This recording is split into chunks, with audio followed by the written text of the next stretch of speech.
Monsieur Dubois était un homme de peu de mots, mais d'une perspicacité redoutable. Dans son village, on disait de lui qu'il était à bon entendeur, demi-mot. Cela agaçait souvent la commère du village, Madame Léger, qui aimait les longues discussions et les ragots détaillés. Un jour, le magnifique rosier primé de la place du village fut retrouvé déraciné. C'était un scandale. Le maire, très soucieux de son image, convoqua tous les habitants. L'enquête piétinait.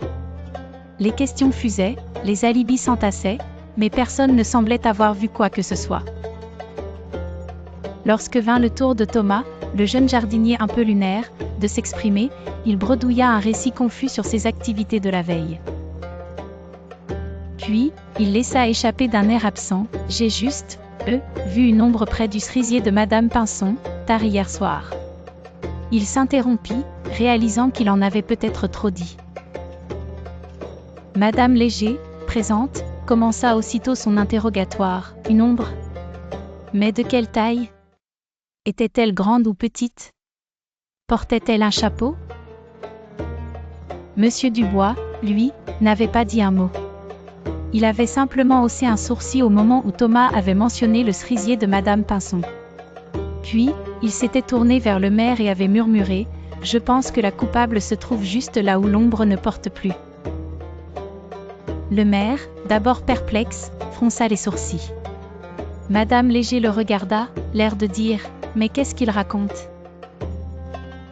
Pourtant, Monsieur Dubois savait que le rosier déraciné était habituellement très bien exposé au soleil, et que le seul moment où il pouvait se retrouver à l'ombre tard le soir, c'était si quelqu'un le déplaçait sous le grand cerisier de Madame Pinson, qui projetait une vaste ombre à cette heure-là.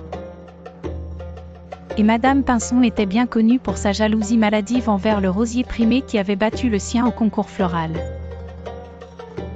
Le maire, un homme également doté d'une certaine intelligence, relia les points.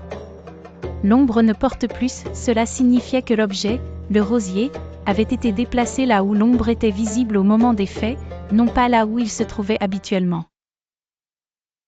Sans ajouter un mot, le maire envoya 2 gardes chez Madame Pinson. Quelques minutes plus tard, le rosier fut retrouvé, caché sous une bâche, dans son abri de jardin. Madame Pinson, prise la main dans le sac, avoua son forfait.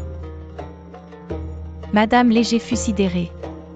Comment Monsieur Dubois a-t-il su ? Il n'a presque rien dit. Le village tout entier acquiesça. Pour Monsieur Dubois, un simple demi-mot de Thomas, combiné à sa propre fine observation, avait suffi à résoudre l'énigme.